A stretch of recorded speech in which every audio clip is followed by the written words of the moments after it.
Bab 866. Ini, saat Tanaka Koichi menghadapi pertanyaan Takehiko Ito, dia langsung mengalami dilema. Bagaimana saya harus menjawabnya? Bisakah saya mendapatkan jawabannya kembali? Lalu jika dia tidak kembali, apakah dia harus disalahkan sampai batas tertentu?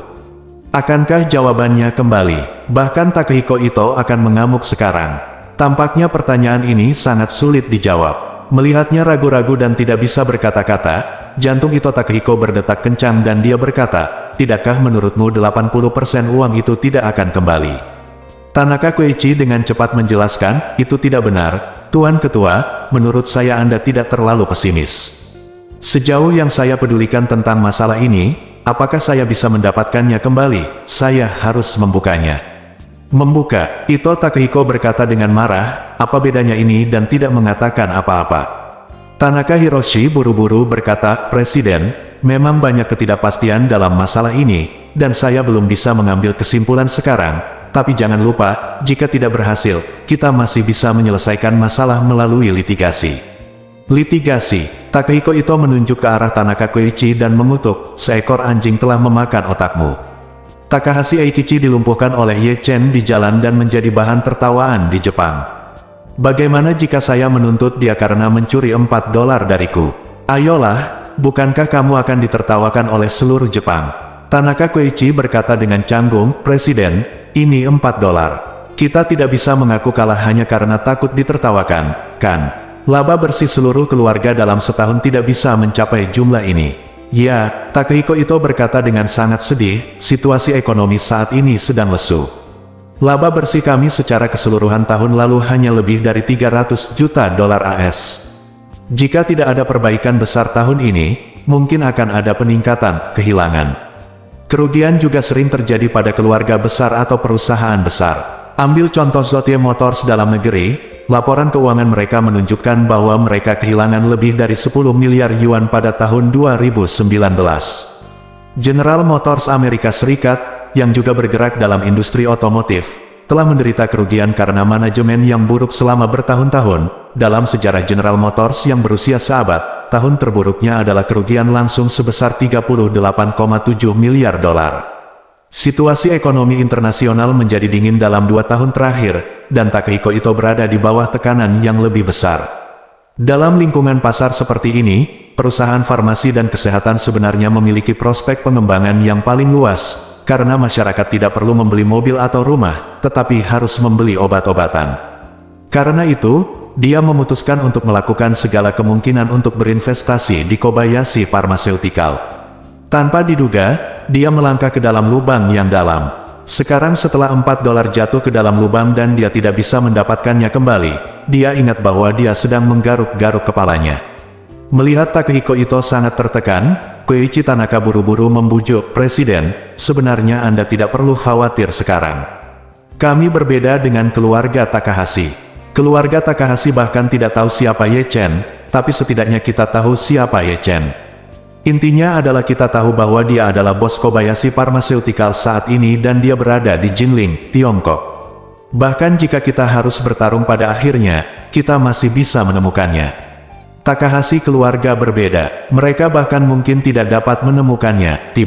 Iya, Takehiko Ito tiba-tiba merasakan matanya berbinar dan berkata, "Hanya untuk memastikan mereka tidak dapat menemukannya. Selama mereka tidak dapat menemukan Ye Chen, mereka akan selalu menjadi bahan tertawaan seluruh Jepang." Hahaha, ini sangat memuaskan.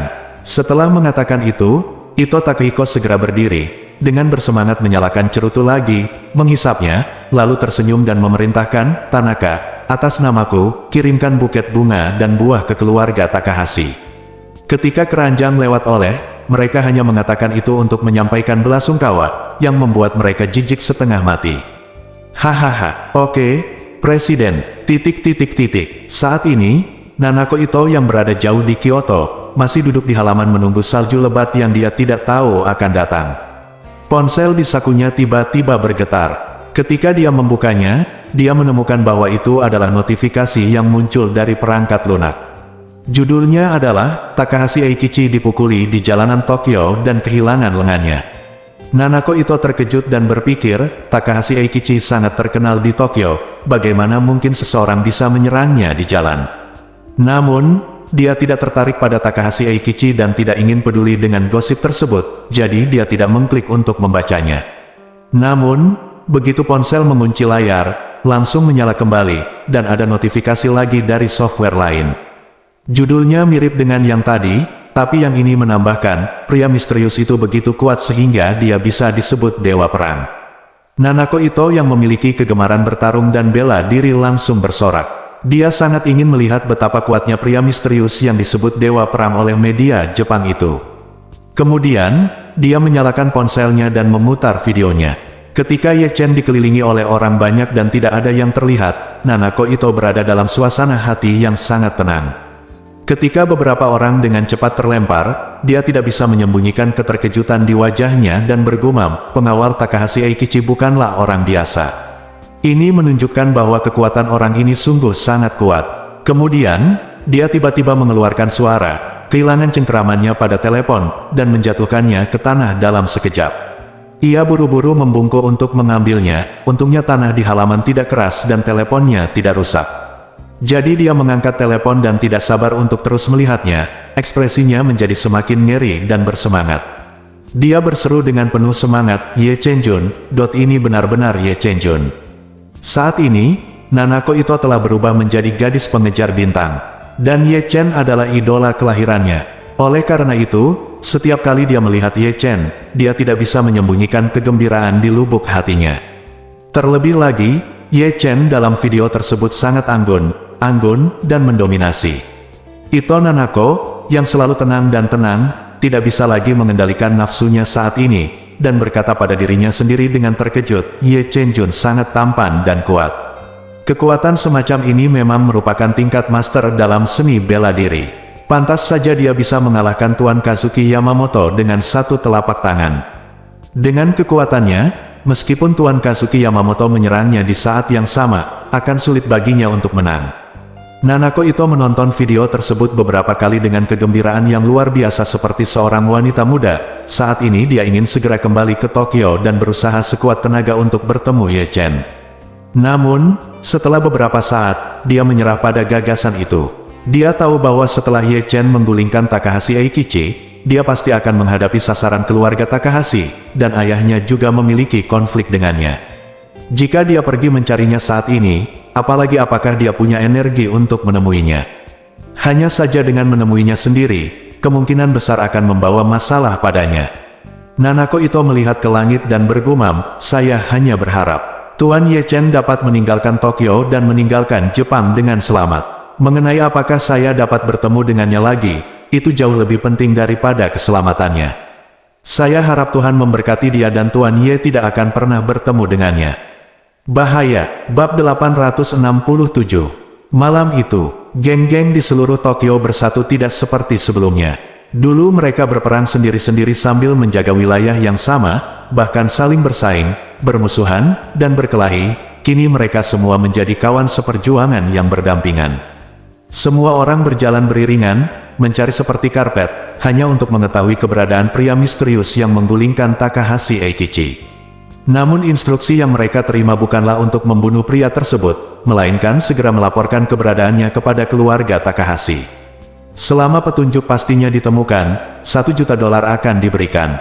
Bosozokus biasanya tidak memiliki banyak kesempatan untuk menghasilkan uang, mereka memungut sejumlah biaya perlindungan di Jalan Fengyue, atau melakukan bisnis kepala ayam, dan pendapatan mereka sebenarnya sangat sedikit. Apa yang diperlukan untuk menjadi bosozoku yang sukses di Jepang? Sebenarnya caranya sangat sederhana, cukup memiliki sepeda motor berkapasitas besar yang bergaya. Karena di mata bosozoku, sepeda motor yang bagus hanyalah perlengkapan standar bosozoku yang sukses. Sama seperti para pejuang zaman dahulu, semuanya memiliki kuda yang bagus.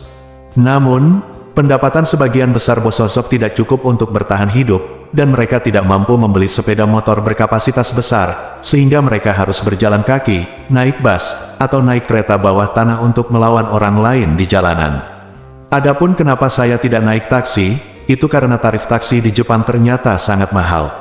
Jika bosozoku keluar berkelahi, tarif taksinya mungkin sudah lebih dari 1.000 yuan bahkan sebelum mereka sampai di sana, yaitu jauh melebihi daya beli mereka. Oleh karena itu, mereka sangat haus akan uang.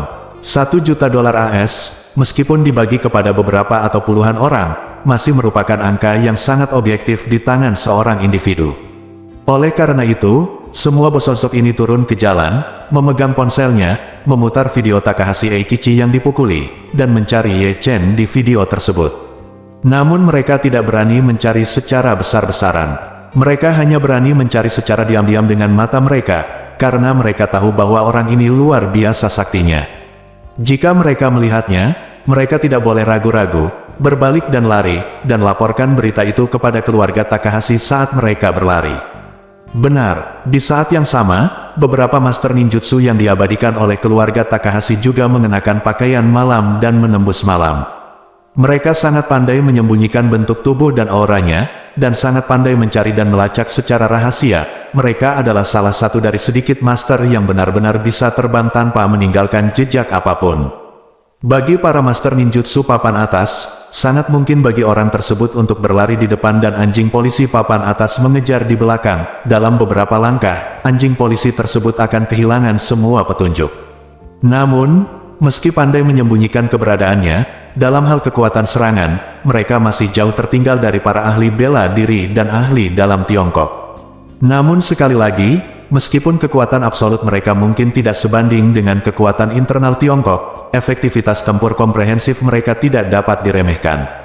Karena mereka sangat pandai dalam menggunakan pukulan yang mematikan, seperti menggunakan belati beracun, dart, dan blow dart, mereka suka melakukan serangan diam-diam dan memberikan jurus kejutan kepada lawannya. Oleh karena itu, jika tuan biasa kurang waspada, mereka mungkin jatuh ke dalam perangkapnya, dan mereka mungkin mati secara misterius.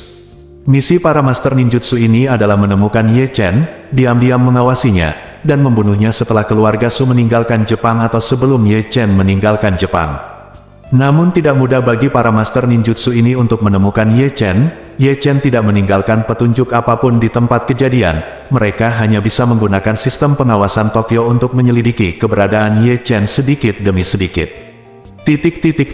Larut malam, bahan mentah gelombang pertama yang disiapkan oleh Qin Gang tiba di Tokyo. Setelah pesawat mendarat, segera diturunkan dan dibersihkan, lalu diangkut ke jalur produksi Kobayashi Pharmaceutical secepatnya. Karena Wei Liang dan Ichiro Kobayashi telah berlatih di basis produksi Kobayashi Pharmaceutical di Tokyo selama sehari, setelah bahan baku tiba di pangkalan, mereka segera memasuki bengkel dan mulai memproduksi Jiuxuan Weisan.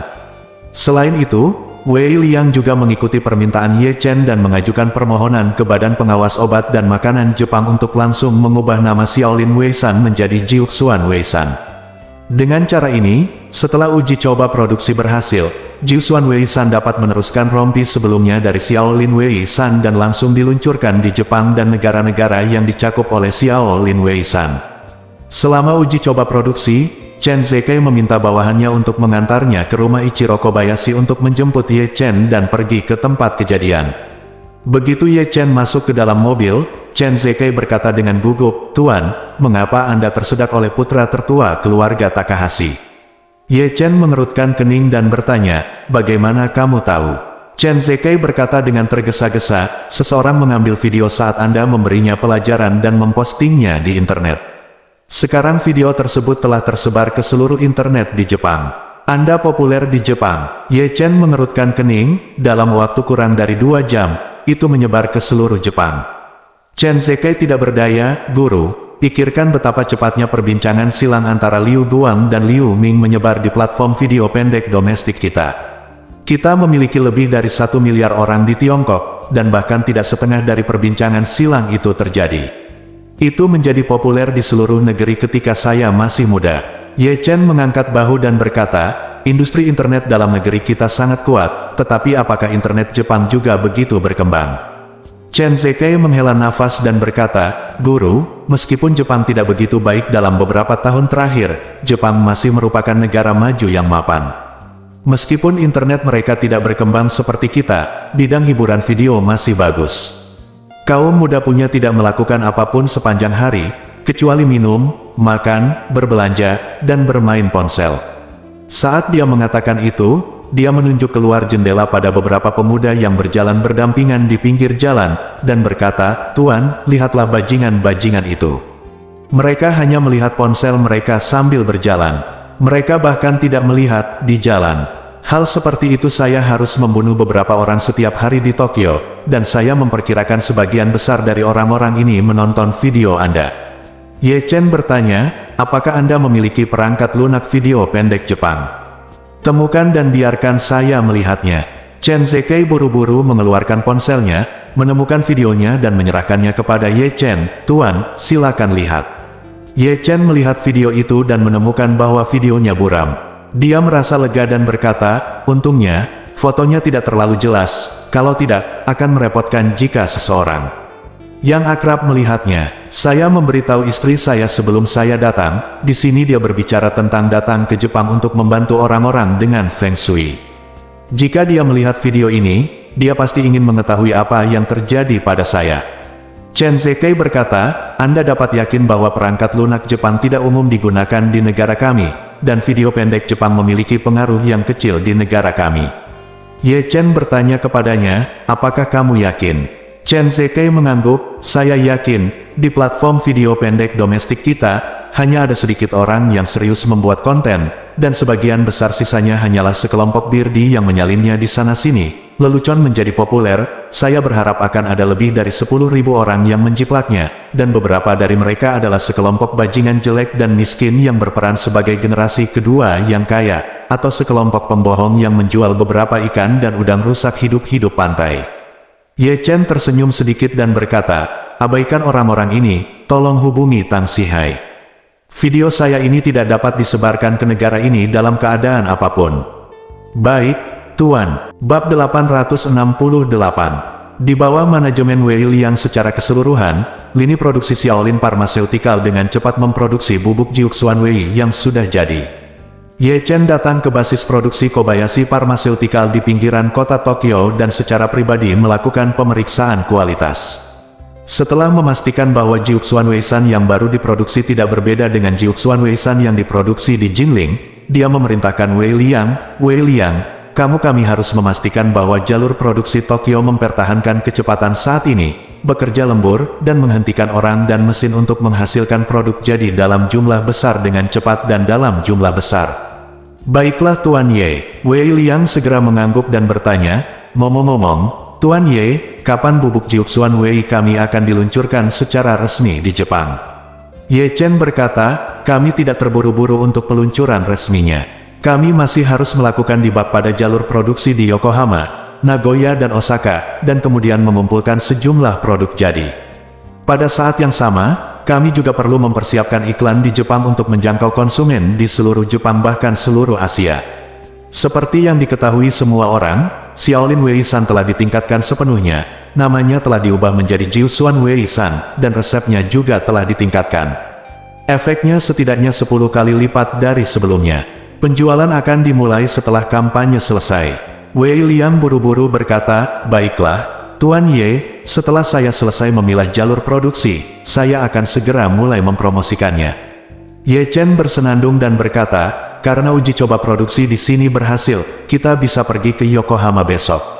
Wei Guangming mengangguk dan berkata, "Tuan Ye, saya akan meninggalkan seorang insinyur di sini untuk mengawasi. Ayo berangkat besok pagi." Ye Chen menoleh ke Ichiro Kobayashi di sebelahnya dan berkata, "Jika Anda diberi kesempatan untuk kembali, Anda harus memanfaatkannya. Apakah Anda dapat duduk dan bersantai dalam hidup Anda tergantung pada bagaimana Anda tampil di Jepang. Lini produksi ini harus diberikan, saya akan menjalankan dan mengelolanya dengan baik. Jika tidak, saya akan memotong dividen Anda dan membiarkan Anda minum dari angin barat laut." Kini, Kobayashi Ichiro telah memberikan 90% saham Kobayashi Pharmaceutical kepada Ye Chen, dan 10% sisanya tidak akan memainkan peran yang menentukan di Kobayashi Pharmaceutical. Sebagai pemegang saham mayoritas mutlak, Ye Chen memiliki semua kekuasaan pengambilan keputusan atas perusahaan. Dengan kata lain, jika Kobayashi Pharmaceutical menghasilkan 10 miliar tahun ini, Ye Chen ingin mengambil semua keuntungan Kobayashi Pharmaceutical dan mentransfernya ke Jiuxuan Pharmaceutical, dan Kobayashi Ichiro tidak punya cara untuk melakukannya.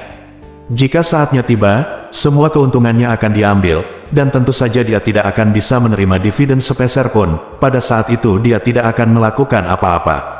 Oleh karena itu, pilihan terbaiknya sekarang adalah bekerja dengan jujur untuk Ye Chen. Dengan cara ini, setelah Ye Chen membiarkan Xiaolin Pharmaceutical menghasilkan uang dengan memproduksi Jiuxuan Weisan, dia juga akan dengan murah hati melepaskan sebagian dari keuntungannya sebagai dividen kepadanya. Pastikan dia dapat menikmatinya, kehidupan yang kaya di Jepang tanpa harus khawatir tentang uang sepanjang hidupnya. Kobayashi Ichiro telah lama dipenjara di peternakan anjing dalam kegelapan, jadi dia bisa dikatakan sangat menghargai kehidupannya saat ini. Melihat perkataan Ye Chen, dia buru-buru mengungkapkan posisinya, "Tuan Ye, jangan khawatir, Ichiro akan menjadi anjingmu mulai sekarang. Aku akan pergi kemanapun kamu menyuruhku pergi, dan aku akan melakukan apapun yang kamu perintahkan." Ye Chen mengangguk puas. Melihat produksi di tempat sudah beres dan kualitas produksi memenuhi standar, Ye Chen tidak berhenti lagi dan berkata kepada Chen Zekai dan Wei Liang, "Oke, ayo kembali dan istirahat. Kita harus pergi ke Yokohama besok." Saat meninggalkan Xiaolin Pharmaceutical, Chen Zekai berjalan cepat ke depan dan membantu Ye Chen membuka pintu mobil. Ye Chen hendak masuk ke dalam mobil dan tepat ketika dia memasukkan satu kakinya ke dalam mobil, sosoknya tiba-tiba berhenti selama beberapa detik. Chen Zekai buru-buru bertanya, "Tuan, ada apa denganmu?" Ye Chen sedikit mengernyit, lalu berkata dengan tenang, "Tidak apa-apa, ayo pergi." Setelah mengatakan itu, dia masuk ke dalam mobil. Setelah itu, konvoi dengan rapi meninggalkan lokasi kejadian. Saat ini, di atap gedung di seberang Kobayashi Pharmaceutical, 4 pria berpakaian hitam sedang berbaring berdampingan. Keempat orang ini mengenakan perlengkapan berwarna hitam dari ujung kepala sampai ujung kaki, antara lain topi hitam, jubah hitam, sepatu hitam, bahkan sarung tangan hitam di tangan. Apalagi perlengkapan berwarna hitam ini sangat berbeda dengan kain hitam biasa. Kain hitam biasa hanya berwarna hitam, namun warna hitam di badannya sangat hitam, seperti lubang hitam. Faktanya, alasan mengapa peralatan hitam semacam ini memiliki efek ini terutama karena peralatan tersebut memiliki lapisan bahan ultra hitam dengan indeks bias cahaya yang sangat rendah yang menempel di bagian luarnya. Nama ilmiah bahan ultra hitam ini adalah karbon nanotube. Reflektivitas cahayanya hanya 0,035%, yaitu 3/10.000, merupakan zat paling hitam yang diciptakan umat manusia sejauh ini. Pakaian tersebut dilapisi dengan bahan ini, yang hampir seluruhnya tidak terlihat dengan mata telanjang di lingkungan yang kurang cahaya. Oleh karena itu, bagi para ninja yang pandai menyembunyikan keberadaannya, bahan berteknologi tinggi ini hanyalah sebuah berkah bagi mereka. Pakaian, yang secara eksponensial dapat meningkatkan kemampuan mereka untuk bersembunyi. Pada saat ini, salah satu dari pria tersebut berkata, "Saudaraku," pria itu berhenti sejenak sebelum masuk ke dalam mobil. "Saya melihat melalui teleskop dan melihat bahwa dia sepertinya sedang melihat kami dari sudut matanya. Mungkinkah itu, bahwa kita ditemukan olehnya?" Pria berbaju hitam, yang dia panggil kakak laki-lakinya, berkata dengan dingin, "Kamu hanya kentut. Jarak garis lurus antara kami dan dia lebih dari 800 meter, bahkan di luar jangkauan efektif sebagian besar senapan sniper, dan lokasi kami, ketinggian dia sekitar 30 meter lebih tinggi dari orang itu. Bagaimana mungkin dia bisa melihat kita?" "Itu benar," pria di paling kiri berkata sambil mencibir, "anak ini hanya bisa bertarung sedikit. Dia mungkin adalah penguasa keluarga Tiongkok. Namun, kekuatan internal tuan mereka tidak ajaib. Paling-paling, dia memiliki kemampuan bertarung yang lebih kuat. Tidak, mungkin kita bisa ditemukan bahkan dari jarak sejauh itu." Pria sebelumnya bertanya, "Kakak senior, kepala keluarga tidak akan membiarkan kita melakukan apapun padanya sekarang, jadi apa yang harus kita lakukan sekarang?" Kakak senior berkata, "Saya dan kakak kedua saya akan mengikuti konvoi dengan para layang bertenaga. Kalian berdua akan mengemudi dan mendengarkan perintah saya melalui radio." 3 lainnya setuju secara serempak. Segera setelah itu, kakak laki-laki tersebut dan orang lainnya mengeluarkan satu set para layang bertenaga yang juga dicat dengan bahan ultra hitam dari atap gedung. Kemudian kedua pria tersebut menyalakan mesin paraglider. Setelah paraglider yang gelap itu tertiup angin, mereka langsung lepas landas dari atap dan menghilang di malam hari. Saat ini, Ye Chen, yang berada di dalam mobil, mengerutkan kening. Sesaat sebelum masuk ke dalam mobil, dia merasakan ada seseorang yang mengintai di sekitarnya. Bagaimanapun, dia diberkati oleh 9 kitab suci surgawi yang misterius, dan kadang-kadang memperoleh batu spiritual dan energi spiritual, dan kemudian memakan banyak pil peremajaan sebagai makanan ringan. Tidak hanya dia sangat kuat, tetapi kemampuan persepsinya jauh lebih kuat daripada itu orang biasa. Keempat orang itu berada di atap di kejauhan. Tidak hanya mereka sangat tersembunyi, tetapi mereka juga mengendalikan aura mereka dengan sangat baik, tetapi mereka tetap tidak bisa menyembunyikannya dari Ye Chen. Ye Chen tidak bisa tidak memikirkannya di dalam hatinya. Pertama-tama, keempat orang ini bersembunyi di kegelapan, jadi mereka pasti jahat, dan 90% waktunya mereka ada di sini untuk Anda. Kedua, keempat orang ini haruslah tuan yang relatif kuat, bukan orang biasa. Sekali lagi, keempat orang ini sangat pandai menyembunyikan keberadaan mereka. Oleh karena itu, berdasarkan analisis ketiga poin tersebut, ia merasa bahwa keempat orang tersebut seharusnya adalah ahli ninjutsu Jepang yang terkenal, yaitu ninja. Dan tuan mereka pastilah keluarga Takahashi yang baru saja mereka sakiti. Bab 869. Pada saat yang sama, dua paraglider yang gelap dan sunyi terbang dengan cepat di ketinggian 200 meter. Paraglider senyap ini menggunakan baterai litium untuk menggerakkan mesin listrik, sehingga tidak ada suara bising yang dihasilkan saat mesin bahan bakar hidup. Selain itu, bilah kipas paraglider dirancang dengan sangat hati-hati, dan kebisingan udara selama pengoperasian kecepatan tinggi juga sangat kecil. Menggunakan peralatan untuk menutupi kekurangan kekuatan juga merupakan arah pengembangan yang konsisten dari ninja Jepang. Pada tahun-tahun awal, para ninja Jepang tidak hanya harus berlatih ninjutsu dengan keras, tetapi juga menguasai ilmu kimia, karena mereka perlu mempersiapkan segala macam peralatan yang aneh dan aneh. Di TV, seorang ninja zaman dahulu menjatuhkan bola ke tanah yang langsung menyulut asap. Setelah asapnya hilang, orang tersebut pun menghilang. Ini bukanlah adegan fiksi, melainkan kejadian nyata dalam sejarah. Bola bundar yang digunakan oleh ninja zaman dahulu sebenarnya merupakan campuran bom asap dan bom kilat yang dibuat dengan metode asli. Saat ledakan terjadi, cahaya kuat yang dihasilkan seketika akan membutakan penglihatan lawan untuk sementara, dan asap merupakan penutup yang sangat baik untuk mundur. Jadi pada saat penglihatan lawan pulih dan asap menghilang, ninja tersebut sudah lama menghilang. Faktanya, dia mungkin tidak benar-benar menghilang. Ninja itu seperti bunglon, sangat pandai menyembunyikan keberadaannya sesuai dengan lingkungan sekitarnya. Ketika target merasa telah melarikan diri, mereka mungkin bersembunyi di kasau, atau bersembunyi di belakang target, atau bersembunyi di dalam air, menggunakan potongan bambu tipis yang biasanya digunakan untuk meniup anak panah untuk memastikan pernapasan. Ninja modern mengintegrasikan pencapaian teknologi ke dalam ninjutsu, memberikan ninja kemampuan siluman yang lebih baik. Misalnya bahan ultra hitam di tubuh mereka, seperti paraglider ini, semuanya adalah metode modern mereka. Saat ini, dua orang di paraglider sedang berkomunikasi satu sama lain melalui intercom nirkabel. Salah satu dari mereka berkata, "Saudaraku, haruskah kita mengontrol jarak sedikit? Untuk mencegah pihak lain menemukan kita." "Tidak mungkin," kakak laki-laki itu berkata dengan sangat tegas. "Ketinggian kita saat ini adalah 200 meter, dan jarak garis lurus dari mereka hampir 1000 meter. Dari jarak yang begitu jauh, mereka tidak dapat mendengar suara apapun sama sekali, dan mereka tidak dapat melihat apapun. Petunjuknya, meskipun orang-orang yang berada tepat di bawah kita melihat ke atas, mereka tidak akan dapat melihat kita." Pemimpin ninja mengira dia telah mencapai pasangan yang sempurna, tetapi tanpa diduga, Ye Chen masih memperhatikan mereka berdua. Setelah menyadari bahwa dia menjadi sasaran mereka berdua, Ye Chen tidak bisa menahan senyum mengejek di bibirnya. Tampaknya para ninja ini berencana untuk menggigit diri mereka sendiri dan tidak melepaskannya. "Saya hanya tidak tahu kapan mereka akan menyerang saya." Bukan saja Ye Chen sama sekali tidak khawatir tentang hal ini, tetapi dia juga sedikit menantikannya.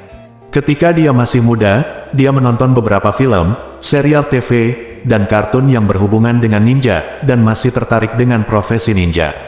Oleh karena itu, ia pun ingin bersaing langsung dengan para ninja Jepang untuk melihat seperti apa level ninja yang dibanggakan Jepang selama ribuan tahun. Maka ia memutuskan untuk tidak mengubah rencana selanjutnya, melainkan selalu memperhatikan gerak-gerik keempat ninja tersebut untuk melihat apa yang ingin mereka lakukan. 20 menit kemudian, iring-iringan mobil berhenti di lantai bawah gedung Ichiro Kobayashi. Ye Chen memasuki gedung bersama semua orang dan mencapai lantai paling atas. Pada saat ini, dua ninja yang mengendarai para layang bertenaga sedang melayang di malam hari di atas gedung, dan dua orang lainnya juga meluncur ke bawah. Ninja pemimpin mengamati lingkungan sekitar dan melihat bahwa hotel aman tidak jauh dari gedung, maka ia segera memerintahkan, "Kakak kedua, ayo kita pergi ke atap hotel aman untuk saling mengawasi. Kakak ketiga dan kakak empat, lihat mencari tempat yang cocok untuk bersembunyi di lantai bawah, dan awasi targetnya terlebih dahulu."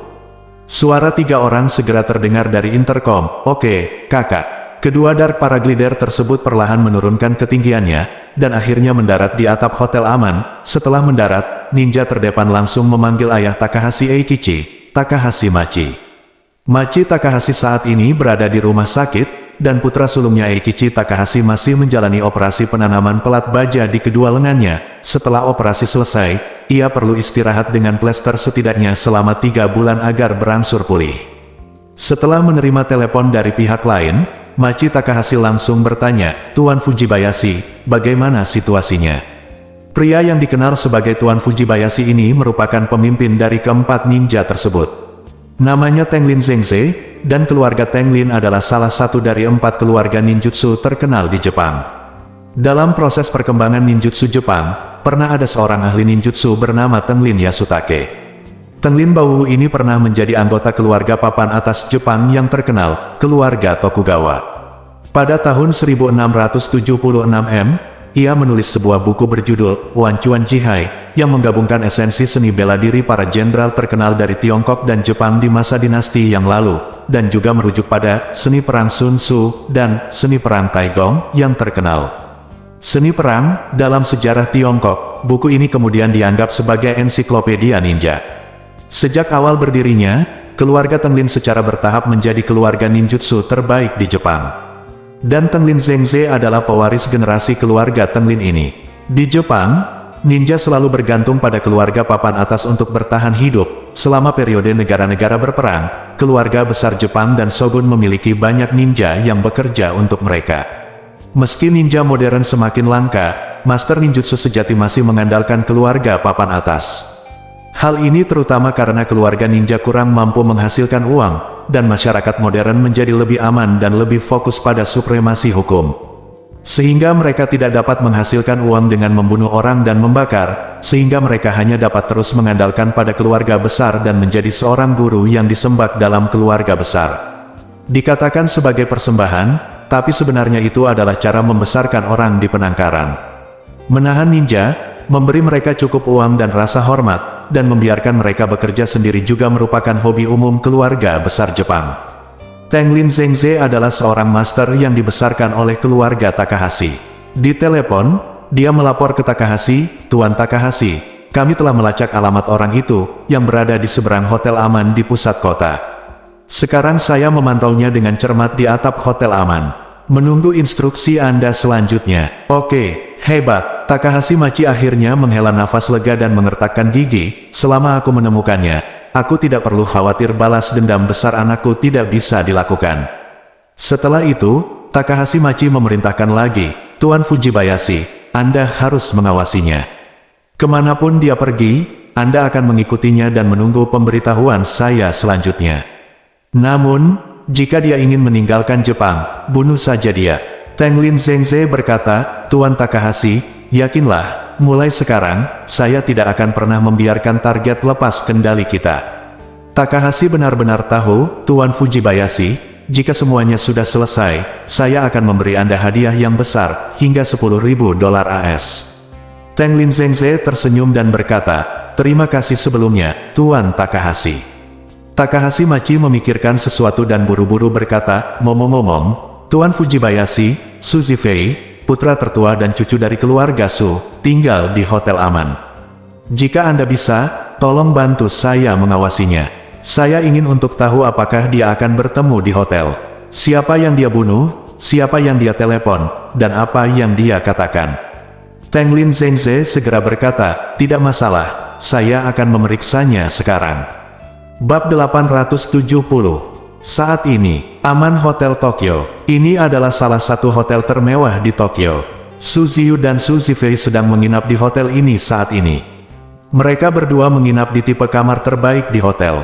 Kamar-kamarnya bersebelahan. Setiap kamar di sini memiliki jendela setinggi langit-langit di 3 sisinya. Mereka dapat dengan jelas melihat pemandangan malam seluruh Tokyo, yaitu sangat cantik. Suziyu baru saja mandi dan rambut pendeknya yang sepanjang telinga basah, jadi dia hanya menyisir rambutnya ke belakang. Tak terbayangkan kalau seorang wanita bisa begitu cantik dengan gaya punggung sebesar itu. Fang Wu bahkan punya sedikit ketampanan istimewa. Setelah mandi, Suziyu menyekat tubuhnya hingga bersih, mengenakan gaun tidur sutra yang dibawa dari Tiongkok, memegang segelas anggur merah, dan mendekati jendela besar dari lantai ke langit-langit. Dia berbaring dengan lembut di kursi santai di depan jendela dari lantai ke langit-langit, memandangi pemandangan malam di luar jendela, melamun. Dalam benaknya, Ye Chen mau tidak mau muncul kembali. Memikirkan arogansi pria itu, Suziyu masih sangat marah. Namun, ketika dia berpikir bahwa semua yang dilakukan pria itu adalah untuk melindungi seorang gadis Tionghoa yang lugu, Suziyu tanpa sadar merasakan kekaguman padanya. Di negara asing, kebanyakan orang akan lebih rendah hati dan toleran, berharap sebisa mungkin menghindari masalah.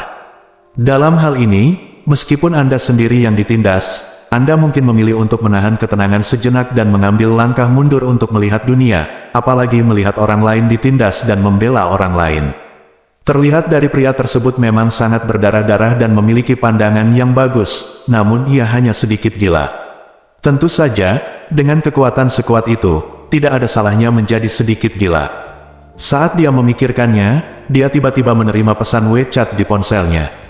Ketika saya membukanya, saya melihat tautan yang dikirim oleh saudara laki-laki saya Suzy Fei, dan kemudian dia mengirim pesan suara lain, Ziyu, lihat itu. Apa yang terjadi malam ini telah menyebabkan badai di Jepang. Suziyu membuka tautan dan melihat bahwa video Ye Chen telah melampaui 10 juta penayangan di internet Jepang dan menuju 20 juta. Dia tidak bisa menahan diri untuk tidak menghela nafas secara diam-diam. Ada lebih dari 120 juta orang di Jepang, dan lebih dari 15% orang Jepang telah menonton video ini.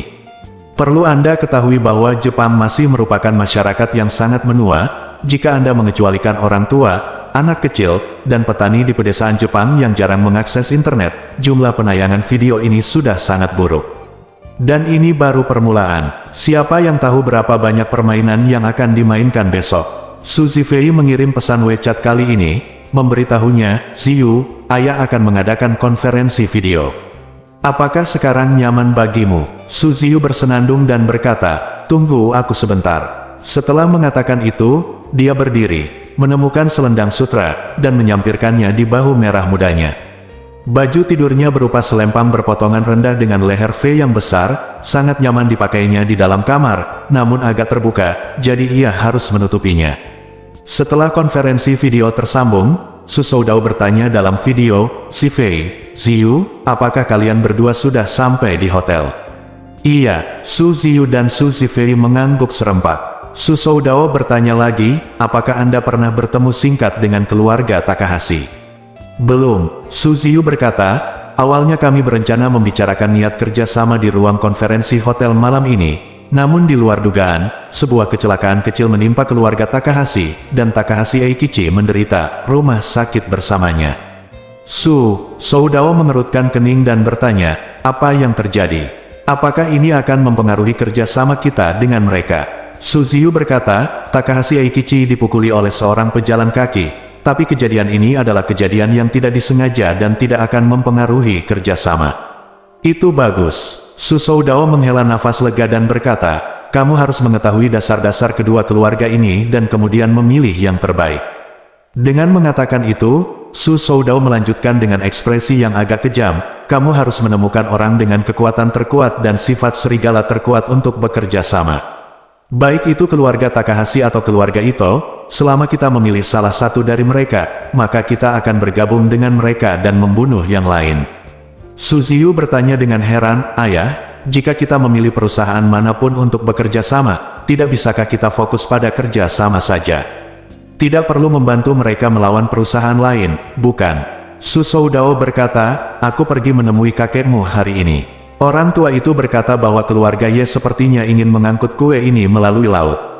Oleh karena itu, jika kita memilih keluarga Takahashi, mereka pasti akan memilih keluarga Ito, dan sebaliknya.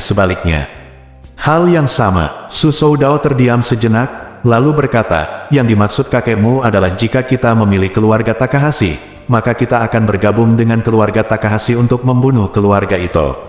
Jika kita memilih keluarga Ito, kita akan bergabung dengan keluarga Ito. Ayo bergabung dan bunuh keluarga Takahashi. Singkatnya, kita tidak bisa memberikan kesempatan apapun kepada keluarga Ye. Petik 2. Su Zifei bertanya dengan heran, keluarga Ye juga ingin mendapat bagian kuenya. Ya, Su Soudao mengangguk dan berkata, saya kira mereka ingin mengikuti dengan cermat karena mereka melihat bahwa kami mulai terlibat dalam industri ini. Su Zifei berkata dengan dingin, keluarga Ye tampaknya melebih-lebihkan kemampuan mereka. Mereka belum mengatur banyak bisnis dalam negeri, dan mereka ingin bersaing dengan kami di pasar luar negeri. Su Soudao tersenyum, hal seperti ini normal. Keluarga besar, seperti perusahaan besar, akan berusaha sekuat tenaga untuk mencuri bisnis orang lain. Dengan demikian, Su Soudao menambahkan, lihatlah Tencent dan Alibaba, ada yang sukses di jejaring sosial, tapi sangat ingin menjadi perusahaan e-commerce. Ada yang sukses di e-commerce, tapi mencoba terjun di jejaring sosial, dan Alibaba melakukan Alipay, Tencent melakukan WeChat Pay, Alibaba membeli Le.me, Tencent berinvestasi di Meituan Waimai. Kedua perusahaan selalu suka bermain Go. Anda mengelilingi saya mengelilingi Anda. Kami sama dengan keluarga Ye. Pada tahun-tahun awal, keluarga Ye ketika kami memulai bisnis baru, kami juga menyatukan banyak orang untuk menghadapinya. Sekarang kami memiliki bisnis baru, mereka tentu tidak bisa duduk diam. Su Ziyu tersenyum tipis dan berkata, ayah, sejauh yang saya tahu, sepertinya tidak ada yang istimewa dari generasi keluarga Ye ini. Terlebih lagi, keluarga Ye tampaknya menjadi semakin diam dalam beberapa tahun terakhir. Saya pikir itu akan sulit bagi mereka untuk sementara waktu. Mari kita terjun ke bisnis pelayaran laut dan pengoperasian pelabuhan. Su Soudao berkata, saya memiliki pandangan yang sama dengan Anda mengenai masalah ini, tetapi kakek Anda masih ingin lebih berhati-hati. Su Zifei tersenyum dan berkata, ayah, kakek sudah tua, jadi wajar jika dia bersikap konservatif dan berhati-hati, tapi kita tidak perlu terlalu khawatir tentang ini. Pendapat saya sama dengan pendapat Ziyu. Keluarga Ye harusnya tidak bisa mengejar ketinggalan untuk sementara waktu, dan kesenjangan antara mereka dan kita pasti akan semakin lebar. Su Soudao menghela nafas dan berkata dengan serius, 40 tahun yang lalu, kakekmu memandang keluarga Ye dengan cara yang sama. Dia selalu merasa bahwa keluarga Ye tidak memiliki penerus dan akan kesepian dalam waktu singkat. Namun, dia tidak pernah bermimpi bahwa keluarga Ye akan kesepian.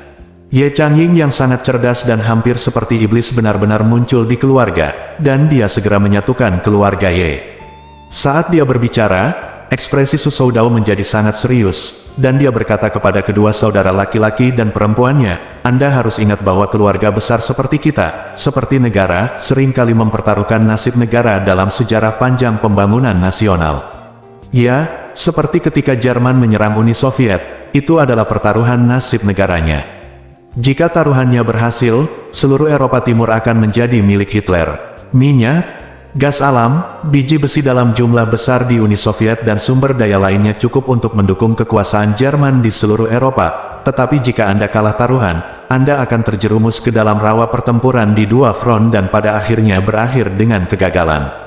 Kami sekarang memfokuskan upaya kami pada transportasi laut. Jika keluarga Ye ingin mengikutinya, mereka juga ingin bertaruh. Jika mereka berjudi, mereka masih memiliki kesempatan untuk menghindari jarak. Jika mereka tidak berjudi, mereka pasti akan jauh dari kita. Jadi, meski tidak ada orang yang mampu di keluarga Ye untuk memegang spanduk, mereka pasti akan datang dan memberi kita perlawanan.